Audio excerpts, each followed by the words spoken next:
Nakapila ka na sa airport security. Maayos ang bag mo, kumpleto ang documents mo. Feeling mo smooth na ang lahat. Tapos biglang beep, pinatigil ka. Pinatabi ka. Sir, ma'am, pakitanggal po ng sapatos. May additional screening lang po tayo. Habang ang iba tuloy-tuloy na dumadaan, ikaw nakatayo. Nakataas ang kamay, naghihintay habang ramdam mong may mga matang nakatingin sa'yo. At doon mo biglang maiisip ang isang bagay. Hindi pala bag ang problema. Hindi rin ticket. Ang suot mo pala. Maraming tao ang naniniwala na ang airport hassle ay dahil sa pila, sa masungit na staff o sa malas lang sa araw na iyon. Pero base sa totoong nangyayari sa airport araw-araw, isa sa pinakamadalas na dahilan ng delay, abala at kahihiyan ay maling outfit. Sapatos na mahirap tanggalin, damit na may metal na hindi mo inakalang magti-trigger ng scanner, accessories na akala mo harmless pero nagiging dahilan ng extra screening. At ang mas masakit, karamihan sa mga problemang ito ay maiiwasan sana. Walang kinalaman sa luck, walang kinalaman sa pagiging first-time flyer, kinalaman ito sa paghahanda. Sa video na ito, ipapakita ko sa iyo ang mga outfit na huwag mong isuot sa airport, lalo na sa security checkpoint. Pero mas mahalaga, ipapakita ko rin kung ano ang pinakaligtas, pinakakomportable at pinaka-smooth na isuot para makalusot ka sa airport ng walang stress, walang hiya at walang abala. Kahit domestic o international ang flight mo, kahit senior ka na, kahit madalas ka ng bumiyahe. Manatili ka hanggang dulo dahil ang huling punto ang pinakamahalaga sa lahat. Ito ang pinaka-hindi pinaghahandaan ng mga tao at ito rin ang dahilan kung bakit kahit maayos ang lahat, bigla pa rin silang nadidelay. Simulan natin sa pinakakaraniwang pagkakamali. Ang bagay na halos lahat ng tao ay minamaliit pero isa sa pinakamalaking sanhi ng abala sa airport security. Sapatos. Kung may isang bagay na kayang pabagali ng buong pila, ito ay maling sapatos. Hindi bag, hindi passport. Sapatos. Maraming tao ang pumipili ng sapatos base sa itsura, hindi sa praktikalidad. Pero sa airport, hindi fashion ang laban, efficiency. Una, iwasan ng mga sapatos na maraming sintas, lalo na ang boots. Mukhang astig, oo, pero sa security, isang malaking abala. Habang ang iba mabilis na natatanggal ang sapatos, ikaw nakayuko, nagtatanggal ng sintas, nagbubuhol, nagmamadali, habang ang bag mo nasa tray, bukas, at nagkaka-traffic ang pila sa likod mo. Stress para sa'yo, inis para sa iba. Ikalawa, pull-on at winter boots. Delikado ito, lalo na kapag walang maupuan sa security area. Kailangan mong magbalanse sa isang paa habang nagtatanggal ng sapatos. Isang maling galaw, pwedeng madulas o matumba. Hindi mo gustong magsimula ang biyahe mo sa ganitong eksena. Ikatlo, high heels. Bukod sa hirap tanggalin, mataas ang risk sa balanse. Isipin mo, may hawak kang tray, may mga tao sa likod mo, nakataas ang isang paa, isang maling tapak, pwedeng madapa. Hindi ito worth it. Ikaapat, open-toe sandals at tsinelas. Kahit may mabilis na lane, maraming airport pa rin ang nagpapatanggal ng sapatos. At maniwala ka, ayaw mong maglakad ng walang sapatos sa sahig ng airport. Basa, madumi, at hindi mo alam kung ano ang dinaanan niyan. Ikalima, sapatos na may metal, steel-toe shoes, boots na may metal shank, o kahit sneakers na may metal components. Madalas itong nagtitrigger ng scanner, ibig sabihin, extra screening, extra delay, extra stress. Kung gusto mo ng smooth na experience, piliin ang simple pero smart. Rubber shoes o walking shoes na komportable, walang metal, madaling tanggalin at isuot, at may non-slip sole. Hindi kailangang mahal, hindi kailangang branded. Ang kailangan mo ay functional. At tandaan mo ito palagi. Laging magsuot ng medyas kahit pakiramdam mo hindi ka tatanggalan ng sapatos. Sa airport, walang kasiguraduhan. Isang pro tip bago ka pumila. Luwagan mo na ang sintas ng sapatos mo. Slip off, slip on na lang. Kapag handa ka, hindi ka nai-stress. At kapag hindi ka nai-stress, mas mabilis ang galaw mo. At dito pa lang, malinaw dapat sa iyo ang isang bagay.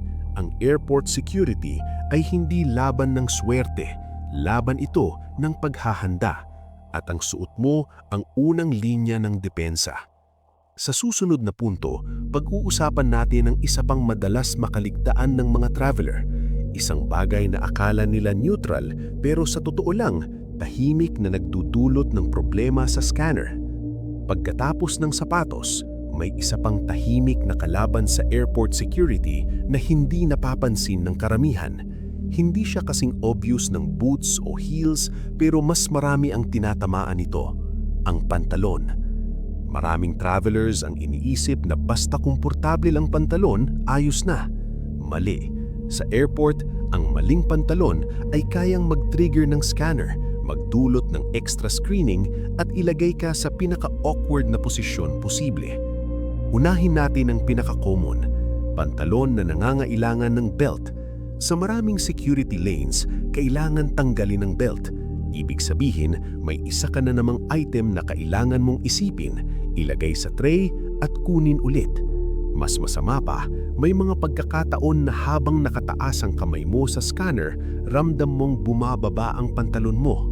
Hindi komportable, hindi dignified, at siguradong ayaw mong mangyari iyon sa gitna ng pila. Sunod, cargo pants.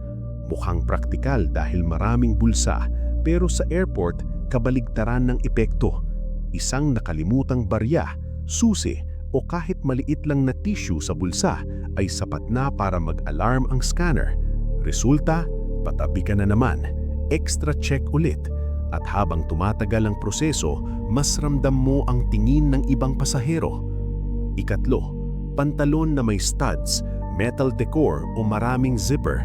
Kahit maliit lang ang metal, kapag sabay-sabay ang mga ito, mas mataas ang tsansa na mag-beep ang scanner. At tandaan, hindi mo kontrolado kung anong klase ng scanner ang gamit ng airport. May iba na mas sensitive kaysa sa inaakala mo. Ikaapat, malalapad na layaman tulad ng bell bottoms o flowing skirts.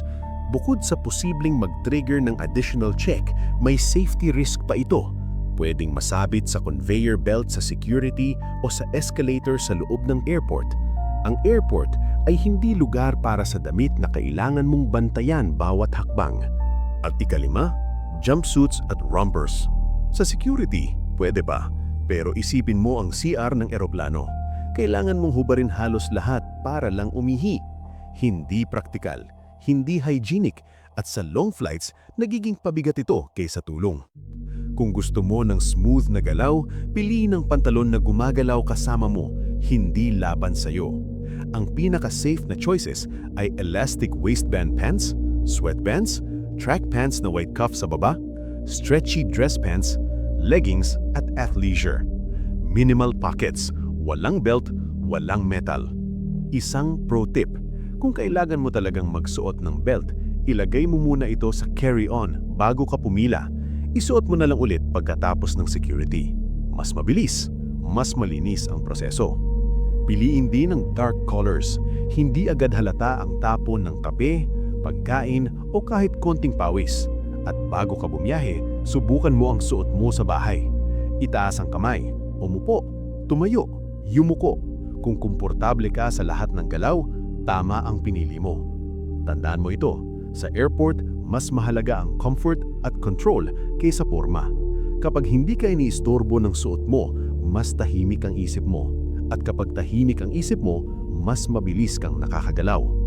Sa susunod na punto, pag-uusapan natin ang suot sa itaas. Ang mga tops na mukhang harmless sa salamin pero tahimik na nagtitrigger ng alarm sa body scanner at nagdudulot ng hindi inaasahang abala. Pagdating sa airport security, maraming tao ang nakafocus lang sa sapatos at pantalon. Pero madalas, ang tunay na dahilan ng biglang alarm ay ang suot mo sa itaas. Ang mga tops na akala mo ay simple lang, pero sa body scanner, nagiging problema. Unahin natin ang pinaka hindi inaasahan. Mga damit na may metallic thread, sequence o kahit konting kintab. Sa mata mo, parang design lang. Sa scanner, metal iyon. Kahit maliit na detalye, sapat na para mag-beep ang machine. Resulta, patabi ka ulit. Extra check, extra oras. Sunod, mga tops na may malalaking buttons, zippers o dekorasyon, lalo na sa bandang dibdib at tiyan. Kapag nagsama-sama ang metal sa isang area, mas mataas ang tsansa ng alarm. At kapag nag-alarm na, wala ka ng paliwanag. Susundin lang nila ang proseso. Isa pa, underwire bras o tops na may structured support. Depende sa airport at klase ng scanner, may mga lugar na okay lang ito, pero may iba na nagtitrigger pa rin. Kung ayaw mo ng abala, mas safe ang wireless o soft support, lalo na sa long flights. Marami ring nakakalimutan isang mahalagang detalye. Karaniwan mong tatanggalin ng jacket, hoodie o coat sa security. Kung ang suot mo sa loob ay sobrang nipis, revealing o hindi ka komportable, nagiging awkward ang buong proseso. Nakatayo ka sa pila, nakataas ang kamay, may mga tao sa paligid at bigla kang conscious sa suot mo. Hindi magandang simula ng biyahe. Isa pang madalas makaligtaan, mga tops na may political, offensive o sobrang graphic prints. Kahit hindi ito direktang nagtitrigger ng scanner, pwede itong magdulot ng ibang klase ng abala, extra attention, minsan additional questioning. Sa airport, mas ligtas ang neutral. Kung gusto mo ng walang hassle, simple ang rule, plain t-shirts, long sleeves na walang design, at base layer na hindi manipis. Walang metal, walang kintab, walang drama. Para sa outer layer, mas praktikal ang zip-up jacket kaysa hoodie. Mas madali itong tanggalin at isuot, lalo na kung may salamin, hikaw o headset ka. Ito ang golden rule bago ka umalis ng bahay. Tanungin mo ang sarili mo, kapag tinanggal ko ang jacket ko sa gitna ng airport security, magiging komportable ba ako sa suot ko sa loob? Kung ang sagot mo ay oo, hindi ako mahihiya, hindi ako maiilang, ibig sabihin tama ang pinili mo.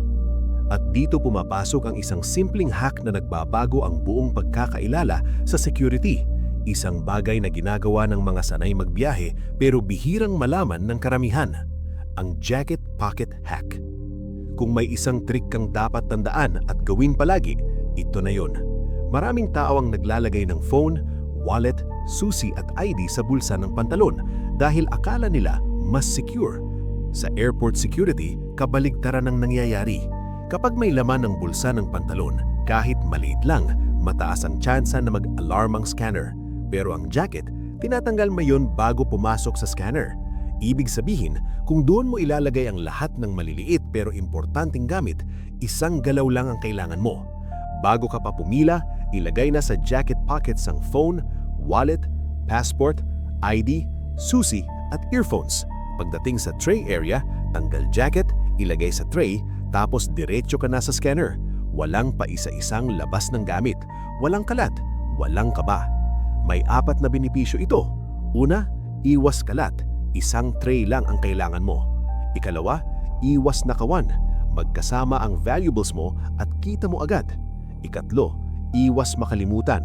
Kapag suot mo na ulit ang jacket, alam mong kumpleto ka. Ikaapat, mas mabilis ang galaw mo kaysa sa iba. Mas maganda kung ang jacket mo ay may zippered pockets at hiwalay na bulsa para sa phone at passport. Hindi kailangang mamahalin. Ang kailangan mo lang ay functional. Sa airport, ang tunay na pro traveler ay hindi yung pinaka-astig ang suot. Siya yung pinaka-organisado. At sa simpleng jacket pocket hack na ito, mararamdaman mo agad ang kaibahan. Mas tahimik, mas kontrolado, mas smooth. Sa susunod na punto, pag-uusapan natin ang madalas nakakalimutan ng marami, mga accessories, alahas at cultural or religious items. Dahil minsan, hindi damit ang problema, kundi ang maliliit na suot na akala mo ay walang epekto. Pagdating sa airport security, hindi lang damit ang sinusuri. Madalas, ang tunay na dahilan ng extra screening ay ang maliliit na suot na hindi mo na iniisip. Mga accessories, alahas at items na akala mo normal lang pero sa scanner nagiging problema. Unahin natin ang mga alahas. Malalaki at mabibigat makwintas, makakapal na chains at malalaking belt buckles. Kahit hindi lahat ng airport ay gumagamit na ng lumang metal detector, may mga scanner pa rin na sensitive kapag sabay-sabay ang metal sa isang bahagi ng katawan. Resulta, beep, patabi ka ulit, at sa puntong iyon, wala ka ng paliwanag na makakapagpabilis ng proseso. Sunod, maraming piercing sa isang area. Isang hikaw o piercing kadalasan okay lang, pero kapag sabay-sabay, lalo na sa tinga o ilong, tumataas ang tsansa ng alarm. Hindi dahil bawal, kundi dahil kailangan nilang sundin ang protocol. Isa pang madalas nakakalimutan, hair accessories na may metal. Malalaking hair clips, decorative bobby pins o metal headbands. Madalas hindi mo naaalala na suot mo pa ito, pero sa scanner, malinaw ito. Kung ayaw mo ng abala, plastic o fabric hair ties muna kapag ililipad ka. Kasama rin dito ang sombrero at sunglasses. Kadalasan pinapatanggal ang mga ito bago pumasok sa scanner. Kaya kung suot mo man, asahan mo na ilalagay mo rin sa tray. Mas maayos kung simple lang at madaling tanggalin. Ngayon, magandang balita, hindi lahat kailangang tanggalin. Karaniwan ay pinapayagang manatili ang wedding rings, simpleng hikaw, basic necklace, eyeglasses at medical alert bracelets. Kung simple at hindi bulky, kadalasan walang problema. Para sa mga may religious or cultural items, mahalagang malaman mo ito. Pinapayagan ng religious head coverings. May karapatan kang mag-request ng same-gender screening o private screening room. Normal ito, hindi ka istorbo. Karapatan mo ito. Ang kailangan mo lang tandaan, maaaring tumagal ng kaunti depende sa availability ng staff. Kaya kung may ganitong request ka, maglaan ng extra time sa airport. Isang practical na rule para sa accessories. Kung sentimental o mahalaga ang suot mo, ilagay mo na lang sa carry-on bago ka pumila. Huwag magsuot ng bagay na ayaw mong iwan sa tray kahit saglit. Sa airport, mas konti ang suot, mas konti ang tanong. Ngayon, dumako tayo sa isang napakahalagang punto lalo na para sa mga seniors at mga may kondisyon sa kalusugan. Dahil dito, maraming kabado kahit wala naman silang ginagawang mali. Mga medical devices at mobility aids. Kung may suot o dala kang medical device, malinaw ang rules. Hindi ka dapat pilitin na tanggalin ang hearing aids, cochlear implants, insulin pumps, continuous glucose monitors, pacemakers, defibrillators at medical alert bracelets. Normal lang kung mag-alarm ang scanner dahil sa mga ito. Hindi ibig sabihin may mali kang ginawa. Para sa CPAP machines at portable oxygen concentrators, hiwalay ang screening pero sanay na ang airport staff dito. Ganon din sa joint replacements at surgical implants. Maraming pasahero ang may ganito, lalo na seniors. Kung gumagamit ka ng cane, walker, prosthetics o wheelchair, may hiwalay na proseso. May alalay ka dapat, hindi ka dapat madaliin, hindi ka dapat sigawan. At may karapatan kang humiling ng privacy o additional assistance. Mahalagang tandaan ito, additional screening hindi parusa, parte lang ito ng protocol. Minsan may hand swab, minsan may maikling tanong. Normal lang ito. Mas nagiging maayos ang lahat kapag kalmado at malinaw ang communication mo. Isang malaking tulong lalo na kung first time mo o may anxiety. Makipag-ugnayan sa Airport Assistance o TSA Cares bago ang flight mo. Maaaring silang mag-assign ng passenger support specialist na sasama sa iyo mula pila hanggang matapos ang screening. Para sa mga seniors at may multiple medical devices, malaking ginhawa ito. At ngayon, bago tayo dumating sa huling punto, balikan natin ang mahalagang aral. Sa airport, hindi ka nadidelay dahil malas ka. Kadalasan, nadidelay ka dahil hindi ka handa. At ang pinakamadalas hindi pinaghahandaan ng mga tao ay suot nila. Sa huling bahagi, pag-uusapan natin ang pinaka-kritikal na dahilan ng delay sa security, ang bagay na halos lahat ay ginagawa pero kakaunti lang ang nakakaalam kung paano ito ayusin ng tama. Ito ang punto na kapag naintindihan mo, magbabago ang buong paranasan mo sa airport. Kung may isang bagay na tahimik na sumisira sa airport experience ng halos lahat ng pasahero, ito yun. Hindi sapatos, hindi pantalon, hindi jacket, kundi kung paano ka naghahanda bago ka pa humakbang sa security line. Ito ang pinakakaraniwang isena. Nakatayo ka na sa pila, Hawak mo ang tray, nasa harap mo ang scanner. Bigla mong naalala ang phone mo, wallet mo, susi mo, earphones mo, coins sa bulsa. Bigla kang nagmamadaling maglabas ng gamit isa-isa. Nahuhulog ang tray, may naiiwan sa bulsa. Beep, patabi ka ulit. Extra check, extra tingin ng ibang pasahero, extra stress. Hindi ito malas. System failure ito sa preparation. At dito pumapasok ang pinaka-underrated ngunit pinaka-epektibong airport tactic na ginagamit ng mga veteranong traveler, ang jacket pocket system. Ganito lang kasimple. Bago ka pa pumila sa security, ilagay mo na ang lahat ng maliliit pero importanteng gamit sa bulsa ng jacket. Phone, wallet, passport, ID, susi, earphones, lahat. Hindi sa pantalon, hindi sa backpack, sa jacket. Pagdating sa tray area, isang galaw lang. Tanggal jacket, ilagay sa tray. Tapos, diretso ka na sa scanner. Walang halungkat, walang kalat, walang naiwan, walang beep dahil sa barya na nakalimutan mo. Bakit ito gumagana? Dahil ang jacket ay tinatanggal bago ka pumasok sa scanner. Ibig sabihin, kahit anong laman ng bulsa nito ay hindi na binabasa ng machine. Samantalang ang pantalon, suot mo pa. Kahit maliit na bagay sa bulsa, sapat na para mag-trigger ng alarm. Ito ang dahilan kung bakit maraming tao ang paulit-ulit na napapatabi kahit akala nila wala na silang dala. Hindi nila alam na ang kaaway ay ang sarili nilang bulsa. May bonus pa ito. Mas ligtas ang gamit mo.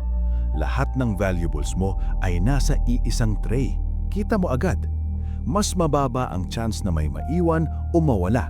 At kapag sinuot mo ulit ang jacket, ramdam mo agad kung may kulang. Isang simpleng adjustment pero malaking epekto. Mas mabilis ang galaw mo, mas kalmado ka, mas kontrolado ang sitwasyon. At tandaan, sa airport security, ang kalmado ang laging nauuna.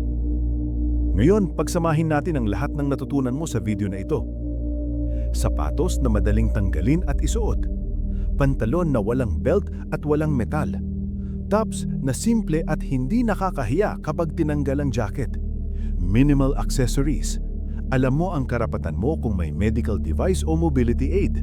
At higit sa lahat, organized ka bago ka pa pumila. Ito ang pinagkaiba ng pasaherong laging nahahassle at ng pasaherong tuloy-tuloy lang ang lakad. Hindi sila maswerte, mas handa lang sila. Sa airport, hindi kailangang magmukhang sosyal. Hindi kailangang magpahanga. Ang kailangan mo ay mukhang alam mo ang ginagawa mo. Dahil kapag mukhang alam mo ang ginagawa mo, mas kaunti ang tanong, mas kaunti ang abala, mas maayos ang simula ng biyahe. Kung senior ka, first-time flyer o may kasamang matatanda, mas lalong mahalaga ito. Huwag mahiyang humingi ng tulong, huwag matakot magtanong.